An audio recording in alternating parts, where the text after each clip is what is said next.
Olá, meus amigos, minhas amigas, boa tarde para todos. É uma alegria estarmos aqui com vocês na página aqui no Facebook do Oswaldo Cruz. Que nós temos uma excelente tarde, que o alto possa nos inspirar para que as reflexões possam de fato alcançar o nosso coração. Seguindo as orientações do nosso querido amigo Luiz Guilherme, a quem agradecemos pelo convite, antes das nossas reflexões, nós vamos fazer uma prece, preparando o nosso coração, o nosso mundo interior para acolher os recursos do alto. Depois nós vamos fazer uma leitura, ao acaso aqui do livro Fonte Viva, para também já irmos sintonizando com o alto. E aí, enfim, a gente traz as nossas reflexões acerca das palavras de vida eterna. Então, iniciando o nosso trabalho, fechando os nossos olhos, elevando o nosso pensamento em prece ao Criador da vida, a Jesus, o Divino Amigo. Nós agradecemos, Mestre, pela oportunidade que temos de acessar essas palavras de vida eterna, de conhecê-las, de beber dessa fonte, de nos nutrirmos desse pão. Que ele possa ser para nós, Senhor, a força de que precisamos para a caminhada. Que elas possam ser a luz abrindo horizontes, mostrando rumos e caminhos. Que elas possam ser a inspiração para a nossa melhoria, para a nossa renovação. E que assim, cada vez mais conectados contigo, Senhor, por essa palavra que se faça viva em nós, que nós possamos realmente retratar ao mundo a eterna e inesquecível mensagem da Boa Nova, que nos fala de esperança, que nos fala de alegria, que nos fala de um mundo novo, sustentado, regido, coordenado pelo amor. Obrigado pela sua bondade, pela sua misericórdia, que nos ampara sempre, mesmo nos momentos mais tormentosos, quando nada vemos ou não julgamos ver. Ali está você, Mestre, nos amparando como sempre o fez, nos auxiliando a vencer cada tormenta, cada tempestade, cada noite, rumo a um novo dia, rumo à calmaria da paz contigo, da paz com Deus. Obrigado, Senhor, e permaneça conosco. Que assim seja. Bom, feita a nossa prece, vamos abrir aqui ao acaso uma mensagem do livro Fonte Viva. Vamos ver o que sai. Capítulo 117. Possuímos o que damos. E ele vai comentar, Emmanuel, o versículo do apóstolo Paulo, ou a fala do apóstolo Paulo, que está registrada no livro de Atos dos Apóstolos, capítulo 20, versículo 35, em que Paulo diz: é mais bem-aventurado dar do que receber. E então o benfeitor comenta: quando alguém se refere à passagem evangélica que considera a ação de dar mais alta bem-aventurança que a ação de receber, quase todos os aprendizes da Boa Nova se recordam da palavra dinheiro. Sem dúvida, em nos reportando aos bens materiais, há sempre mais alegria em ajudar que em ser ajudado. Contudo, é imperioso não esquecer os bens espirituais, que, irradiados de nós mesmos, aumentam o teor e a intensidade da alegria em torno de nossos passos. Quem dá, recolhe a felicidade de ver a multiplicação daquilo que deu. Oferece a gentileza e encorajarás a plantação da fraternidade. Estende a bênção do perdão e fortalecerás a justiça. Administra a bondade e terás o crescimento da confiança. Dá o teu bom exemplo e garantirás a nobreza do caráter. Os recursos da criação são distribuídos pelo Criador com as criaturas, a fim de que em doação permanente se multipliquem ao infinito. Serás ajudado pelo céu, conforme estiveres ajudando na terra. Possuímos aquilo que damos. Não te esqueças, pois, de que és mordomo da vida em que te encontras. Cede ao próximo algo mais que o dinheiro que possas dispor. Dá também teu interesse afetivo, tua saúde, tua alegria e teu tempo, e em verdade entrarás na posse dos sublimes dons do amor, do equilíbrio, da felicidade e da paz, hoje e amanhã, neste mundo e na vida eterna. Então, mensagem muito propícia, né, para aquilo que nos propomos a refletir nessa tarde, já realmente preparando o ambiente, preparando aí os horizontes do nosso pensamento e do nosso sentimento, para meditarmos na importância daquilo que damos para nós, né, nesse processo de crescimento, a importância daquilo que damos para a vida, para nós mesmos enquanto espíritos em jornada, como também para o entorno, para que sejamos de fato esses instrumentos do alto que sempre nos enriquece de recursos infinitos para que possamos enriquecer aos outros, à vida, né? aos caminhos pelos quais passamos. Então, muito propícia a mensagem. E como nós dizíamos ao início, nós nos propusemos a refletir nessa tarde sobre as palavras do Cristo. Essas palavras de vida eterna, nessa feliz definição que Simão Pedro nos traz. Somente tu, Mestre, tens as palavras de vida eterna.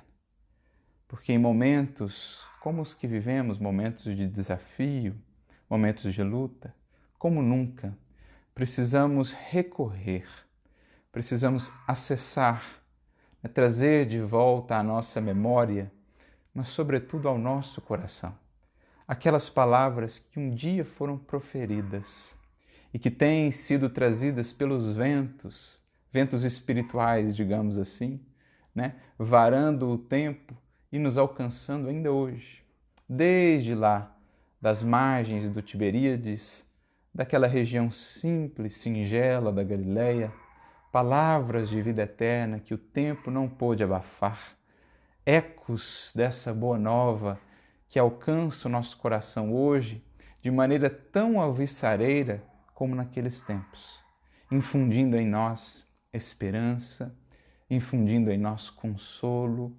infundindo em nós certeza desse amparo e daquilo que nos espera mais além, vencidas as tempestades, vencidas as lutas, a jornada pelo deserto.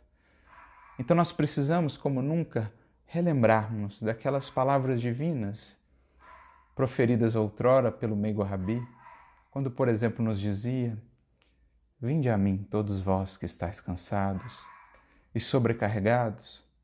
Quando nos dizia: não vos deixareis órfãos, vou e volto para vós, vou preparar-vos um lugar. Quando nos dizia que estaria conosco até a consumação dos séculos.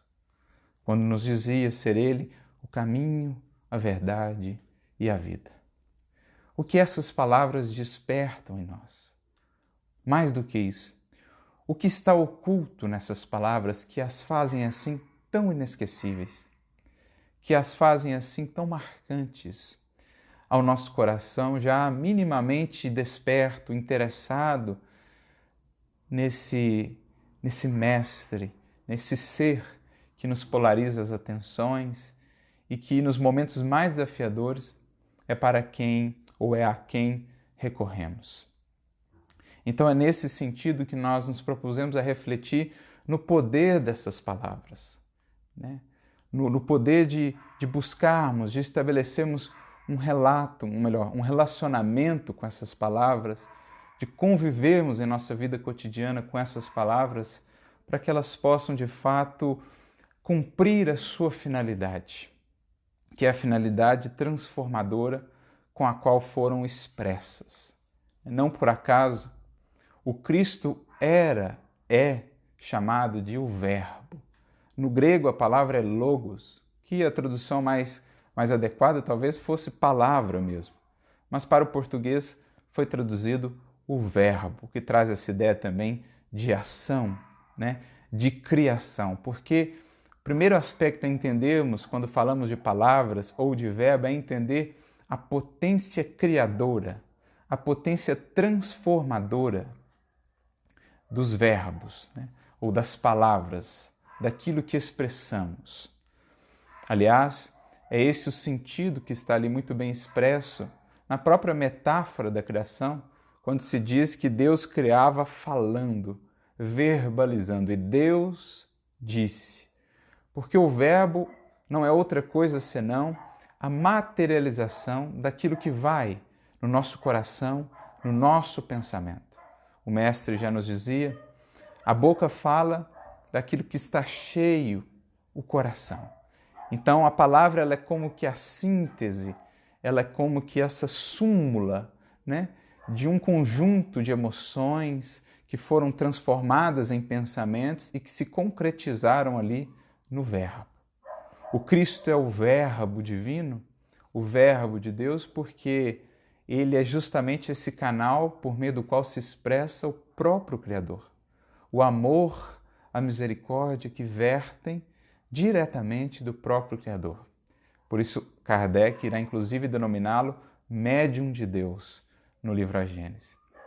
Então, na medida que a gente vai entendendo essas metáforas, essas analogias, a gente vai entendendo melhor o que é o verbo, qual a sua finalidade, como Emmanuel vai dizer no livro Vinha de Luz, no capítulo 97, uma mensagem intitulada O Verbo é Criador, e ele vai dizer que o que sai pela boca, né, do coração, o que sai do coração e da mente por meio da boca é força viva e palpitante, envolvendo a criatura para o bem ou para o mal, segundo a natureza da emissão.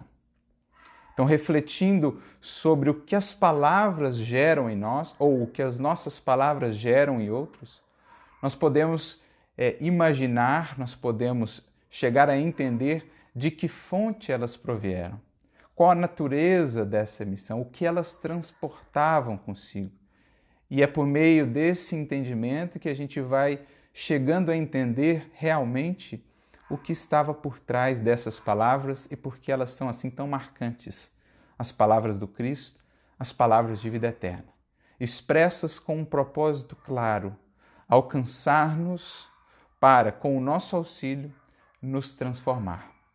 E enquanto a elas não nos abrimos, enquanto não as acolhemos, seguem elas, digamos assim, nos envolvendo, nos circundando, tentando adentrar o nosso mundo interior. Porque uma vez que as ouvimos, seja onde for, né, onde tenha sido em nossa trajetória espiritual, nunca mais as esqueceremos. Podemos relutar, podemos resistir a elas por um tempo, por algumas encarnações, por séculos talvez. Mas chega sempre um momento em que cedemos e não mais resistimos a essa força poderosa que vence qualquer resistência, né? Com paciência, com perseverança, que é a força do amor. Então, é sobre essas palavras, sobre esse sentido transformador das palavras do Cristo, que a gente gostaria de conversar. Eu me recordo, inclusive, de uma fala que eu gosto muito de Isaías, se eu não me engano, no capítulo 55 de Isaías, ou 53, mas enfim, basicamente Isaías fazendo ali uma fala, né, sendo o arauto do Criador, ele diz que a palavra do Criador ela é assim como a chuva, né, que desce do alto e alcança o solo e não retorna a ele enquanto não dá semente ao semeador, não dá pão àquele que come, enfim. Olha que analogia bonita, né? A palavra que vem do divino, que vem de Deus, e neste caso, por meio do Cristo, essa é uma palavra que ela não retorna ao Cristo enquanto ela não cumpre a sua função de dar semente ao semeador e de dar pão àquele que tem fome, de nutrir, de regar, de levar vida. É a palavra que é como a chuva, que cumpre a sua missão no solo e só depois retorna, né, às fontes do alto para cair depois novamente em novo ciclo de vida e de fertilização. Assim é a palavra divina. Assim é ou são as palavras do Cristo e por isso de vida eterna, porque seguem nesse ciclo secular, milenar já, sempre retornando a nós, nos convidando a novos planos de entendimento, a novos processos de produção e de transformação, enriquecendo-nos, enfim, para que possamos enriquecer a vida de cor, de perfume, de beleza, de frutos, de alimento. Essas são as palavras de Jesus. Por isso o seu alcance, porque se as palavras refletem o que vai no coração, a gente consegue entender melhor, sentir, melhor dizendo, o que ia no coração do Mestre, quando proferia cada uma daquelas palavras. E é aí que a nossa conexão com essas palavras vai se fazendo mais profunda. É aí que, de fato, vamos acolhendo-as como as sementes que devem ser em nosso solo. Quando criamos essa intimidade, esse diálogo efetivo com as palavras de Jesus que para nós foram registradas pelo Evangelho.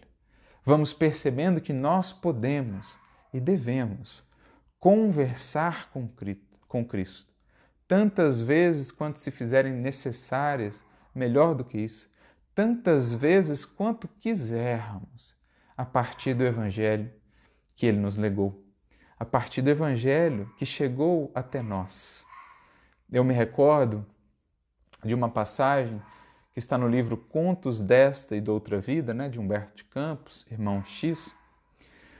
Uma passagem chama-se Na Vinha do Senhor, que conta uma história ali, que conta um relato acerca de Simão Pedro, já depois da partida do Mestre, depois da crucificação.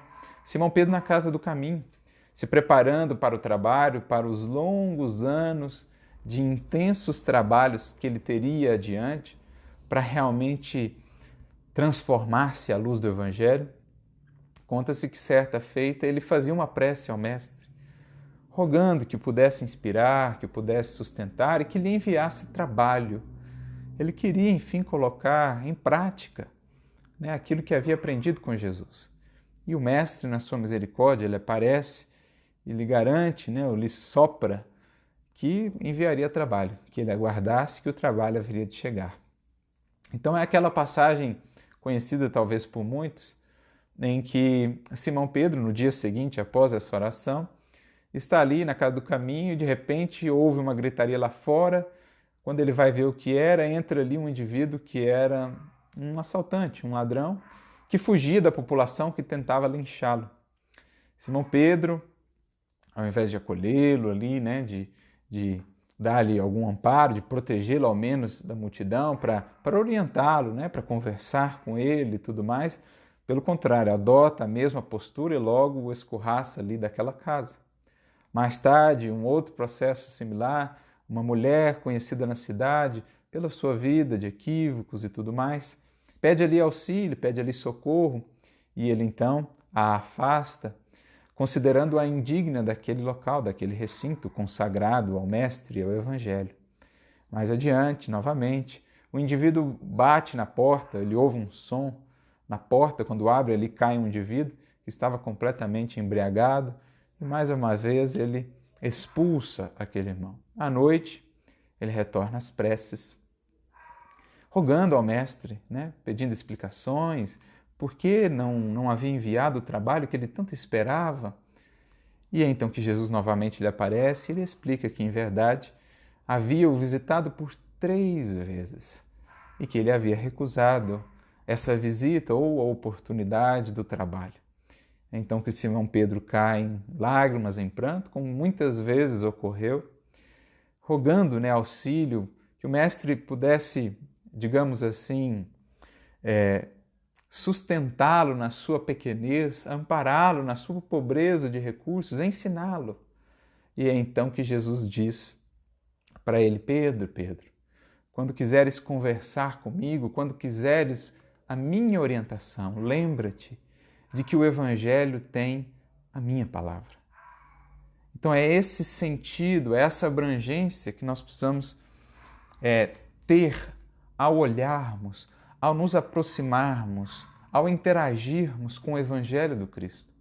Percebemos que aqueles textos não são letra morta, não são simplesmente um registro histórico, estão ali, digamos assim, sob aquela moldura para que pudessem se preservar aqui na materialidade, mas em verdade a casca esconde uma força viva. Em verdade ali estão sementes, sementes de vida e de renovação. Assim se configura cada lição de Jesus. Cada palavra do Mestre está repleta de um tremendo potencial que nos cabe aproveitar. Mas para isso é preciso preparar o nosso coração, o solo da nossa alma, com a postura da humildade, né? Com essa postura do conhecimento íntimo, que outra coisa não é senão revolver esse nosso solo, removendo as pedras, os espinhos, para torná-lo fértil. Humilde, portanto, a palavra humus, né? De fertilidade, para receber essas sementes de vida. Aliás, essa é a própria definição que Emmanuel traz no livro O Consolador, lá na questão 290, quando, falando a respeito das parábolas de Jesus, ele as compara às sementes, que mais tarde desabrochariam em árvores de misericórdia e de sabedoria para a humanidade. Esse é o processo. As sementes aí estão há muito. Cada um que nelas investe as converte em árvores de sabedoria e de misericórdia para si e, naturalmente, para os outros. E é disso que estamos necessitados. No momento onde muitos não encontram orientação, é preciso produzamos frutos de sabedoria, que não são assim propriamente nossos, mas que representam o resultado do nosso esforço, amparado, secundado por tanta misericórdia do alto. No momento em que muitos têm fome, né, de consolo, de refazimento, é preciso produzir frutos de misericórdia, que mais uma vez não são propriamente nossos, mas representam aí o produto dos nossos mais sinceros esforços com o Cristo de Deus. Então essas árvores poderemos e deveremos ser nós mesmos. Como Kardec vai trabalhar de maneira muito bonita, quando no Evangelho segundo o Espiritismo, lá no capítulo 19, vai estudar aquela passagem da figueira que secou e vai dizer que nós somos convidados a ser essas árvores que produzem os frutos para alimentar os nossos irmãos em humanidade, para alimentar aqueles que aqui estamos em processo evolutivo, né? Ele cita lá os médiuns, mas não somente os médiuns mais diretos, ostensivos, mas todos nós podemos ser médiuns das forças superiores da vida a partir dessa produção. E é nesses momentos em que seremos visitados pelo Mestre na pessoa do próximo, na pessoa dos aflitos, na pessoa dos desamparados, dos desorientados, seremos visitados pelo Mestre, como naquela passagem da figueira que secou no Evangelho, seremos visitados em busca de frutos, de alimento, de força para a caminhada, de sombra que possa aí representar o consolo para prosseguirem os indivíduos desconsolados no seu caminho, para se refazerem e voltarem à luta, aos esforços. E é preciso que não sejamos nós mais apenas árvores frondosas na seara do Evangelho, sem, no entanto, frutos. Porque por muitos séculos temos sido aquela figueira frondosa, com belas folhas, né, de aparência muito bonita. No entanto, quando mais perto, quando analisado mais propriamente o que temos produzido, falta ali a substância. Então, o estudo dessas palavras, a relação com elas, não é somente um processo de ostentação, de ornamentação do intelecto, de ornamentação da personalidade. Deve ser agora produção para a vida eterna. É esse o nosso foco, é esse o nosso objetivo no relacionamento com essas palavras. E para aprofundar as nossas reflexões sobre isso, nós selecionamos aqui uma mensagem do benfeitor Emmanuel no livro Palavras de Vida Eterna, não poderia deixar de ser. No capítulo 118, uma mensagem muito bonita, chamada Ante a Palavra do Cristo, em que Emmanuel vai selecionar o versículo lá do capítulo 6 do Evangelho de João, onde Pedro, um pouco antes, ou um pouco depois, melhor dizendo, desse versículo que Emmanuel selecionou, Pedro vai trazer aquela definição das palavras de vida eterna. Mas este versículo é o 6, capítulo 6, versículo 63. O das palavras de vida eterna é o versículo 68. Mas Jesus disse: as palavras que eu vos disse são espírito e vida. Então, as palavras que eu vos disse são espírito e são vida. Porque é o que Emmanuel disse lá também, né, no livro Vinha de Luz, capítulo 97, o Verbo é Criador. São forças vivas e palpitantes, porque são a expressão do pensamento, que por sua vez é o resultado daquilo que está no coração, a elaboração do sentimento e das emoções, e que está na base da vida, de tudo o que fazemos, da construção do nosso destino. Basta pensar que tudo o que veio à existência, um dia existiu antes no pensamento de algum ser. O universo no pensamento do Criador. Nós mesmos, antes de virmos mais propriamente à existência, existimos antes no pensamento do Criador.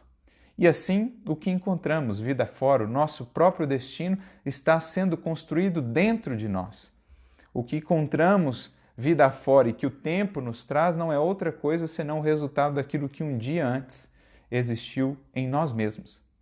E as palavras são o veículo para isso, porque elas expressam o pensamento, que é o alicerce da vida, né? Que é o construtor da nossa vida. Lembremos lá do livro Pensamento e Vida. Daí a importância de meditar não só nas palavras em si, na embalagem, mas no conteúdo que elas têm transmitido na nossa vida, e assim também a importância de não nos fixarmos apenas na embalagem das palavras do Cristo e buscarmos o conteúdo, porque esse sim é espírito e vida. Paulo mesmo dizia que a letra mata. Se a ela nos prendemos, nos limitamos em muito, né, naquilo que poderíamos extrair desses recursos. Porém, o espírito, diz ele, vivifica, o espírito da vida. E é esse um dos principais propósitos do Evangelho, ou melhor, do Consolador, do Espiritismo, enquanto Evangelho redivivo. Ajudar-nos a fugir, né, dessa posição em que temos estado por muito tempo no relacionamento com essas palavras, presos à capa, presos à forma e muitas vezes menosprezando o conteúdo. Temos por muito tempo estado presos aí à casca e desprezado o sumo, a própria polpa da fruta, onde está o verdadeiro sabor, o verdadeiro valor das lições de Jesus. O Espiritismo, com as ferramentas que nos traz, com as leis que nos revela, os princípios fundamentais que regem o mundo espiritual, a vida, o universo, que ele vai nos apresentar, a reencarnação, o mundo espiritual, a mediunidade, escala espírita, sintonia, enfim, tudo aquilo que vamos aprendendo a partir dessa doutrina luminosa, isso tudo vai funcionando, como o próprio Kardec nos diz, lá na introdução de O Evangelho segundo o Espiritismo, como que vai funcionando como que chaves, né? Chaves de entendimento, chaves que nos dão acesso ao tesouro escondido. Por muitos séculos temos nós brigado pelo cofre e esquecido do tesouro, que é universal, que é acessível e que deve ser realmente a nossa preocupação maior. Então está aí um dos objetivos essenciais do Evangelho Redivivo, do Consolador, como os próprios Espíritos vão nos dizer na questão 627, por exemplo, resgatar a palavra viva do Cristo, né, para que ela realmente possa nos transformar. Então, avançando aqui no comentário de Emmanuel, ele diz assim: em todos os tempos surgem no mundo grandes espíritos que manejam a palavra, impressionando multidões. Entretanto, falam em âmbito circunscrito, ainda quando se façam ouvidos em vários continentes. Ora, isso aqui é característica de todos os tempos. Indivíduos que, pela sua eloquência, pelo seu carisma, pelo brilho da inteligência, envolveram e arrastaram multidões, mas muitas vezes falando de âmbitos muito restritos, né? Quando não utilizando essa palavra para perturbação, para interesses mesquinhos, e levando coletividades inteiras ao desequilíbrio, à ruína, né? Ao prejuízo. Outros levando comunidades inteiras, povos inteiros, à ilusão, à queda, enfim. Outros apenas utilizando-se desse recurso ou manejando essa ferramenta como um processo de exaltação de si mesmos, colocando-se ali em píncaros, né, de vaidade, de orgulho, mas porque tinha o brilho, né, conseguiam colocar uma capa às vezes muito bela. Outros até o faziam com sinceridade, eram de fato missionários, trouxeram contribuições preciosas, valiosas, mas também limitadas dentro dos seus horizontes de pensamento e, sobretudo, de sentimento. Como eram também seres em evolução, em jornada, utilizaram mais ou menos bem desse elemento divino de criação que é o verbo, que é a palavra. Seja ela falada, seja ela escrita, como for. E aí ele vem citando alguns exemplos, né, daqueles que até utilizaram bem a palavra e que marcaram tempo, marcaram um povo, né, foram importantes nas contribuições que legaram. Por exemplo, Dante define uma época, Camões exalta uma raça, Shakespeare configura as experiências de um povo, Voltaire exprime determinada transformação social. Então, qual de nós já não ouviu falar de Dante, né, Alighieri, de Camões, de Shakespeare ou de Voltaire? Foram indivíduos que marcaram seus tempos, o seu povo e mesmo o mundo, né, trouxeram contribuições que ainda hoje são apreciadas. Então, escritores, artistas, literatos e outros tantos que poderiam ser citados, que de fato trouxeram contribuições. Utilizaram-se da palavra, embora também as suas limitações de espíritos em jornada, utilizaram para trazer contribuições. A palavra de Jesus, no entanto, e aqui a gente logo percebe que Emmanuel está fazendo uma diferenciação. O Cristo é um caso à parte. Quando falamos em termos de planeta Terra, pela própria visão que o Espiritismo nos traz do Cristo e da sua missão, porque ele é esse verbo divino não somente a partir do momento que veio estar conosco. A ideia de João, o evangelista, quando assim o denomina o verbo, é justamente nos apresentar a grandiosidade desse Espírito que atendia pelo nome de Jesus. Então, quando ele começa o seu evangelho dizendo assim, no princípio havia o verbo e o verbo estava junto de Deus, ele está falando assim, Jesus histórico é importante, mas vamos olhar para quem de fato é esse ser. Vamos olhar para a grandiosidade desse ser que pisou entre nós. João está nos remetendo lá ao Gênesis, lá ao processo descritivo e metafórico da criação e dizendo, sabe aquele processo que está descrito lá? E Deus disse, e aí se criou, né, descrevendo o processo de criação. Poderíamos pensar da própria Terra, claro que tudo símbolo ali, né? Não vamos pensar naqueles 6 dias, numa leitura muito ingênua, muito estreita do texto. É uma descrição simbólica muito bela, na verdade, como que um poema. Ele está nos remetendo para lá e dizendo assim, aquele verbo, né? E Deus disse, na verdade, era um ser. Era um ser, juntamente com outros, os seus ministros, os seus prepostos, que executavam as orientações divinas, que recebiam um pensamento divino e o concretizavam. Esse é o papel de um Cristo, afinal.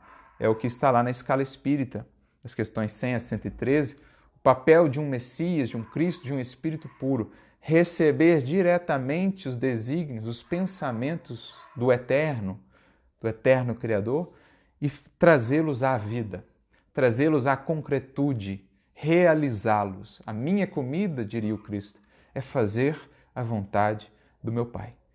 Então nós estamos falando de um espírito absolutamente singular no que diz respeito à Terra, né? no que diz respeito a todos que já estiveram aqui, porque é um espírito que está desde o princípio na Terra, operando, realizando, investindo já de antemão em nós, preparando a nossa escola, tudo aquilo de que necessitaríamos para progredir. Então, as palavras desse ser, elas são também absolutamente singulares, únicas, diante de todas as outras que a Terra já recebeu. Justamente por essa posição muito singular que a doutrina espírita nos apresenta o Cristo, né? Este que, como ele mesmo diz, antes que Abraão fosse, eu sou. Ele já era, há mais de 4 bilhões de anos atrás. Esse espírito já acumulava uma sabedoria, uma amorosidade que agora nós estamos começando a tatear, a sentir, a entender. E essa súmula, né, ou esse arcabouço gigantesco de bilhões de anos de evolução, imaginemos, se há 4 bilhões de anos atrás ele já era um Cristo, passados 4 bilhões de anos, acumulando ainda mais sabedoria, ainda mais amor, que ser é esse? Que depois nos traz, na forma de pílulas, de sementes, condensadas ali, né, essa sabedoria, essa amorosidade na forma de lições singelas. Será que a gente consegue mensurar o potencial armazenado em cada palavra do Cristo? Em cada parábola do Cristo? Estão ali sintetizados, em algumas poucas palavras, bilhões e bilhões de anos de experiência, de vivência, de relação já direta com o divino, e que Ele, na sua bondade e na sua misericórdia, veio nos entregar, a fim de que fizéssemos delas os elementos essenciais também para a nossa própria construção, para que um dia e a cada dia mais possamos ter também nós os nossos poucos frutos por enquanto, que levarão consigo também as sementes de vida, palavras de vida eterna, que passam também a viver em nós a partir do nosso esforço. Então, no entanto aqui, quando Emmanuel coloca no entanto aqui, ele está fazendo essa distinção. No que diz respeito à terra, o Cristo é algo absolutamente singular. A palavra de Jesus transcende lavores artísticos, porque ele foi o maior de todos os artistas, o maior de todos os poetas, o mais belo de todos os cantores, joias literárias. Pensemos em todas as joias literárias que o mundo já recebeu, né? A Boa Nova, no que ela expressa ali de amor, de amorosidade, ela transcende todas as joias literárias que a humanidade já recebeu. Plataformas políticas, né?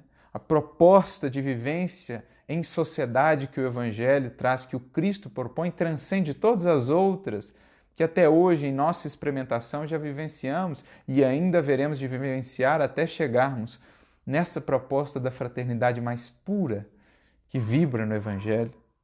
Postulados filosóficos. Embora o Cristo não tenha se colocado a disputar com os filósofos do seu tempo, a filosofia transcendente do Evangelho transcende em muito, né, ultrapassa em muito todo e qualquer voo do pensamento até hoje alcançado por qualquer filósofo ou pensador que já passou pela Terra. Fórmulas estanques. A palavra do Cristo, ela é isso tudo, né? E às vezes a gente não percebe o tamanho do tesouro que está em nossa casa na forma de um livrinho, na forma de um livrinho assim que a gente, para adquirir, paga R$5, né? Ou ganha de graça numa doação lá no centro, ou pega na biblioteca, né? A gente não tem dimensão do tesouro que está em nossa casa. Eu me recordo daquela passagem muito marcante para mim, está narrada no Paulo Estevão, quando Paulo e Barnabé estão na sua primeira viagem ali, e aquelas lutas tremendas, né? Eles estavam indo para Antioquia da Pisídia, uma dificuldade ali muito grande, porque a região era muito inóspita e tal, tendo que dormir ao relento, se virar com comida, etc. Então eles iam caminhando, caminhavam o dia inteiro, à noite paravam para descansar ali no alvorecer, eles procuravam uma gruta, alguma coisa assim, paravam, acendiam ali uma fogueira, né? Faziam uma refeição frugalíssima, como diz Emmanuel, e começavam a conversar sobre o Cristo, o Evangelho, e um falando para o outro, né, profundamente assim alegres, nem parecia que tinham tido um dia inteiro de jornada exaustiva, os corpos exaustos, as dificuldades sem conta, a falta de recursos, né, não sabiam nem o que seria deles amanhã, não conheciam nem direito o caminho, enfim. Mas estavam ali numa alegria, falando daquele que era o maior de todos os príncipes, aquele que enriqueceu a terra com o maior de todos os tesouros. Falavam eles do Evangelho. Quando de repente são surpreendidos por alguns indivíduos, 2 salteadores, que saem do escuro e entram na caverna anunciando um assalto. Passem tudo aí que vocês tenham. E Saulo, profundamente sereno, né? Barnabé um pouco mais inquieto já, Saulo fala, passe a ele lá, ele passa os poucos pães de cevada que eles tinham, né? Os poucos recursos amoedados que eles tinham. E aí um dos salteadores fala assim, mas eu ouvi uma conversa interessante, eu vi que vocês falavam aí de um príncipe muito rico, de um tesouro muito grande, que história é essa? Né? Porque ele olhou do lado assim, tinha uns pergaminhos, que eram os pergaminhos que eles consultavam, os pergaminhos de Levi, os escritos iniciais do Evangelho. E aí diz que Saulo, com profunda presença de espírito, falou, realmente, a gente falava do maior de todos os tesouros, quem o encontrá-lo nunca mais terá necessidades. E o mapa desse tesouro está ali. Né? Apontou para aqueles pergaminhos, o salteador ficou assim meio sem entender e tal, foi lá e pegou e guardou aqueles pergaminhos. Falou, deem graças a Deus que a gente não os mate aqui. Né? Foram embora os 2. E aí Barnabé ficou ali desconsolado. Né? E agora, o que vai ser? E Saulo acalmando, não, tranquilo, Deus haverá de prover. Né? A gente come aí as frutas silvestres pelo caminho, a gente usa o musgo das árvores para nos proteger do frio, Deus vai nos prover, a gente dá um jeito. Chegando lá em Antioquia da Pisídia, eu sei algumas técnicas novas aí de tecelagem, eu vou ensinar o pessoal lá, não vai faltar emprego, não vai faltar o recurso necessário para a tarefa. E aí o Barnabé falou, não, eu até estou conformado com a carência absoluta de recursos materiais, mas o que mais me desconsola é que eles levaram as palavras do Mestre. Claro que nós já sabemos muitas delas de cor, diz ele, mas algumas outras a gente precisava ali, né, para consultar dos textos. E ele fala isso desconsolado, né, porque aquilo ali para ele era mais importante do que o dinheiro, do que a comida, do que onde ia dormir, do que da roupa que ia vestir, porque ele via naquelas palavras o tesouro que elas eram. Ele via a grandiosidade disso que Emmanuel está nos falando aqui. E aí Saulo, mais uma vez sereno, diz, não se preocupe, Barnabé. Ele abre aqui um botãozinho assim da túnica e tira, né, ele carregava junto ao peito, junto ao coração aqui, uma outra cópia daqueles manuscritos. A cópia que ele havia recebido do seu mestre, Gamaliel, que por sua vez havia recebido de Simão. Né? As cópias lá que Estevão utilizou para estudar o Evangelho, nas quais ele bebeu as palavras do Cristo. Então, ele tira aquilo e aí o semblante de Barnabé se muda, né, se modifica por completo, porque eles poderiam não ter nada no mundo, desde que tivessem ali aquela palavra do Cristo, aquela certeza, aquela sustentação, eles estariam bem, eles estariam confiantes. Então é mais ou menos isso que Emmanuel está nos dizendo aqui, né? Se soubéssemos o valor, o tesouro que está em nossos lares, na forma dessas palavras e dessas lições, talvez diminuiríamos em muito as nossas exigências, as nossas necessidades na caminhada e na jornada mundo afora. Dirige-se, falando da palavra de Jesus, né, a todas as criaturas da terra, com absoluta oportunidade, estejam elas neste ou naquele campo de evolução. Então é aquilo que Jesus fala, né, que a gente precisa entender no sentido mais espiritual. Ele fala assim: céus e terras passarão, mas a minha palavra ou as minhas palavras não passarão. Cada criatura na Terra, cada espírito em evolução na Terra, são mais de 20 bilhões de almas, como nos diz Emmanuel, tuteladas pelo Cristo, por este que recebeu essa incumbência diretamente do Pai, de ser o bom pastor. 20 bilhões de almas. Cada uma dessas caminha entre um céu e uma terra. A terra é o solo em que ela já pisa, o que ela já conquistou, o que ela já edificou, o que ela já aprendeu. O céu é o horizonte que ela divisa, o que ela está buscando realizar, os horizontes de dever, de compromisso, de consciência que ela já consegue alcançar. Céu e terra. Quanto mais avança na caminhada, mais ela sobe esses degraus e troca de terra, de uma terra antiga para uma nova terra, um novo piso, de um céu antigo para um novo céu, um novo horizonte. É assim que o espírito, cada espírito, se pensarmos no símbolo lá da escada de Jacó, está num degrau dessa escada. E, no entanto, a palavra do Cristo atende a cada um desses, estejam onde estiverem nessa jornada ascensional.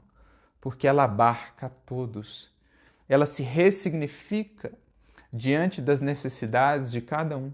Ela se adapta, elevando e transformando a cada um no estágio em que está. Por quê? Somente um espírito da grandiosidade do Cristo, da sabedoria do Cristo, para abarcar todos esses níveis evolutivos da Terra, né? Todos esses níveis evolutivos dos espíritos que laboram, que evoluem aqui na Terra. E aí ele prossegue dizendo: é por isso que a doutrina espírita a reflete a essa palavra do Cristo, não por mera reforma dos conceitos superficiais do movimento religioso, à maneira de quem desmontasse antigo prédio para dar disposição diferente aos materiais que o integram em novo edifício destinado a simples efeitos exteriores. Ou seja, o Espiritismo não vai simplesmente desconstruir, mas usar os mesmos materiais para construir de novo, só mudando a ordem ou a forma. Não. O Espiritismo não vai se fixar na forma. A proposta do Evangelho Redivivo é justamente a essência. Por isso a universalidade, por isso essa proposta universal que o Espiritismo traz. Abrindo mão, né, de aspectos exteriores ou mais formais do culto, para que foquemos naquilo que é o elemento-chave que por séculos em nossas experiências religiosas nós temos esquecido. Para que foquemos naquilo que é, de fato, o que edifica, o que transforma. Por isso, na doutrina espírita, abre-se mão desses aspectos mais exteriores, mais formais do processo de adoração, para focarmos na essência, na alma, né, do que é o próprio processo de adoração, que é, como Jesus já dizia lá atrás, à mulher samaritana, essa adoração em espírito e em verdade. Essas palavras de vida eterna fazendo-se em nosso espírito mais harmonia com a verdade, com as leis divinas, conduzindo-nos a essa adoração em espírito e em verdade.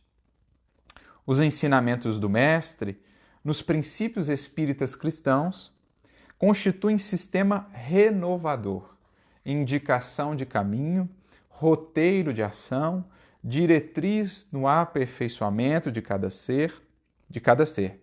Então, elas são ao mesmo tempo elemento renovador, indicação de caminho, roteiro de ação, ou seja, um manual, um processo pelo qual deveremos atuar e uma diretriz no aperfeiçoamento de cada ser. Então é o Evangelho como livro escolar para o nosso dia a dia, né? Como Emmanuel diz naquela passagem muito bonita na introdução, no prefácio do livro Caminho, Verdade e Vida, o Evangelho não mais entendido apenas como manual para genuflexório, mas entendido agora como livro escolar para aplicação diária, no cotidiano, nos menores detalhes da vida, né? Na valorização da convivência, do afeto no lar, na valorização do dever, né, do serviço perante a coletividade na nossa profissão, no cuidado com o nosso coração, com aquilo que tem sido as fontes da nossa vida, né? As bases construtoras do nosso destino, portanto, renovar sentimentos e com isso transformar pensamentos, né? Nosso processo de oração, nosso processo, enfim, de lidar com o nosso corpo, tudo isso está ali sintetizado, né? Nessas palavras que Emmanuel vai definir o Evangelho como sendo o tratado da perfeição ou o tratado do aperfeiçoamento do ser. Quando os manuseis, ou seja, os princípios espíritas cristãos, as lições de Jesus, não te julgues assim apenas como quem se vê à frente de um espetáculo de beleza, junto do qual devas tão somente chorar, seja nutrindo a fonte da própria emotividade ou penitenciando-te quanto aos próprios erros.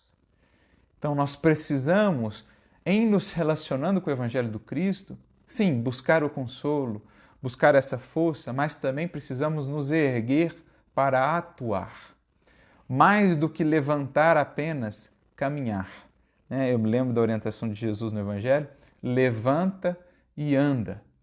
Então, às vezes, ao lidarmos com as palavras do Mestre, seja num estudo ou numa exposição que ouvimos, nós nos levantamos, nos inspiramos, nos emocionamos, mas logo depois voltamos a sentar. Mas por isso Jesus coloca duas orientações, levantar e andar, como fez o cego de Jericó. Somente assim estaremos de fato alcançando luz para o nosso caminho. Então não simplesmente nutrir a emotividade, claro, precisamos do consolo, do bálsamo, mas também buscar a libertação, a educação que nos transforme, que nos coloque de volta em movimento, que mobilize as potências de nossa alma, especialmente a vontade, que é o motor de tudo que venhamos a fazer em termos de transformação. Então, não somente nutrindo a emotividade ou penitenciando-nos quanto aos próprios erros. Não é também para nos perdermos ali na culpa, né? Nas lamúrias, nas lamentações. É para que aproveitemos essas palavras como combustível para, sejam quantas forem as quedas, termos quantas forem também de sorrigimentos, né? Nos levantarmos quantas vezes forem também necessárias. Essa é a ideia, né? Arrependermos, sim, cairemos muitas vezes ainda, mas é preciso a cada vez buscarmos levantar quanto antes e avançarmos rumo ao que nos espera. Por isso, gosto de dizer que o Mestre, além de consolador, né, o Evangelho do Mestre, além de consolo, ele nos traz, acima de tudo, também desafio, impelindo-nos a caminhar. Né? Tem um espírito chamado Mariano, no livro Falando da Terra, ele tem uma mensagem que ele diz assim que no Sermão do Monte, que é a súmula ali, né, uma síntese muito bela das lições do Cristo, profundamente consoladora essa síntese, mas ele diz que a palavra do Cristo no Sermão da Montanha contém muito mais desafio do que reconforto. Então, se o Cristo nos consola, ele também nos desafia, porque ele vai fundo em nossa alma e ele acende essa chama, ele acende uma luz ali que nos permite ver melhor a circunstância em que estamos e a necessidade do avançar, da mudança. Além das lágrimas, aprendamos igualmente a pensar, a purificar-nos, a reerguer-nos e servir. Então, as lágrimas são importantes, existirão em muitos momentos na relação com o Evangelho. Mas como Simão Pedro fazia lá e o fez, né? Naquele momento em que o Mestre aparece, ele chorou, porque viu ali o seu equívoco. Mas no outro dia ele estava de pé novamente, disposto a trabalhar. E assim o fez tantas vezes, até que se convertesse de fato no Simão que aprendemos a admirar pela sua grandeza. A necessidade da alma é semelhante à sede ou à fome, ao desajuste moral ou à moléstia, que são iguais em qualquer clima. Então, a nossa alma, assim como o nosso corpo tem necessidades, fome, sede, frio, a nossa alma também as tem. E seriam até mais importantes de serem atendidas estas, porque dizem respeito à eternidade, ao Espírito eterno. Né? Me recordo da própria fala de Paulo, no livro Paulo Estevão, que ele diz assim que nas tarefas do cristianismo, o amparo ao corpo, né, sofrido, o amparo material, com alimento, com agasalho e tudo mais, é importante, é essencial e não pode ser esquecido. Mas a iluminação do Espírito deve estar em primeiro lugar, porque o Espírito prossegue, esse sim, como viajante da eternidade. E as verdadeiras conquistas, as necessidades mais prementes a serem atendidas são as da nossa alma. E aí, por isso, prossegue Emmanuel, a lição do Cristo é também comparável à fonte e ao pão, ao fator equilibrante e ao medicamento. Então, se o nosso corpo tem sede, fome, desajuste moral e moléstia, também a nossa alma tem sede, fome, desajuste moral e moléstia. Mas a lição do Cristo, assim como o Cristo nos ensina a suprir essas necessidades materiais de nossos irmãos, dentro daquilo que estiver ao nosso alcance, também ela haverá de suprir a sede da alma, porque é fonte, a fome da alma, porque é pão, ao desajuste moral da alma, porque é fator equilibrante, e à moléstia da alma, porque é medicamento, que são fundamentalmente os mesmos em toda parte. Então, cada palavra de Jesus compila tudo isso ao mesmo tempo: água, pão, medicamento e equilíbrio. Em cada lição como essa, que nós nos esforçamos por entender e acolher no mais íntimo do nosso coração, estamos recolhendo esses recursos potencializadores da nossa cura, do nosso equilíbrio, da nossa paz, da nossa serenidade. No trato, pois, de nós ou dos outros, é forçoso não olvidar que o próprio Senhor nos avisou de que as suas palavras são espírito e são vida, né? São espírito e vida. Então são essas as lições que o querido benfeitor Emmanuel nos traz acerca dessas palavras que estão aí, ao nosso alcance e que deveriam ser por nós acessadas, que deveriam ser por nós ouvidas com a acústica do nosso espírito, para que enfim se façam sementes lançadas no solo do nosso coração, vindo a produzir os frutos de que tanto necessitamos. Nesses momentos é preciso nos lembremos da parábola do semeador, desse semeador que nunca saiu, nunca desistiu, nunca parou, nunca deixou e nunca se cansou de semear.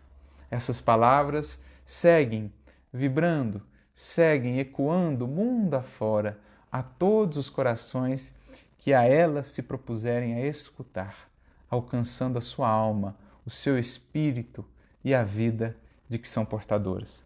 Porque então, e somente então, se converterão de fato em palavras de vida eterna, quando se fizerem vivas em nossa própria vida, pelo nosso esforço de nos enriquecermos de eternidade. Porque essa é a eternidade que haverá de inundar o mundo que aqui vivemos, com toda a sua impermanência, com todas as suas lutas, e trazer para nós e para aqueles ao nosso redor esse senso, né, de equilíbrio, de estabilidade, de confiança, de fé, de perenidade que precisamos para vencer as lutas e os desafios que somos convidados a vivenciar. Abramos-nos, portanto, a essas palavras, deixemos-nos contagiar por elas, ouçamos os ecos dessa boa nova inesquecível e façamos também os seus arautos, os seus multiplicadores, convertendo-as em vida na nossa vida, trazendo Jesus para viver conosco naquilo que fazemos, naquilo que falamos, irradiando essa vida eterna por onde passarmos. O nosso agradecimento por todos e os nossos votos de muita paz e de muita luz com Jesus, hoje e sempre.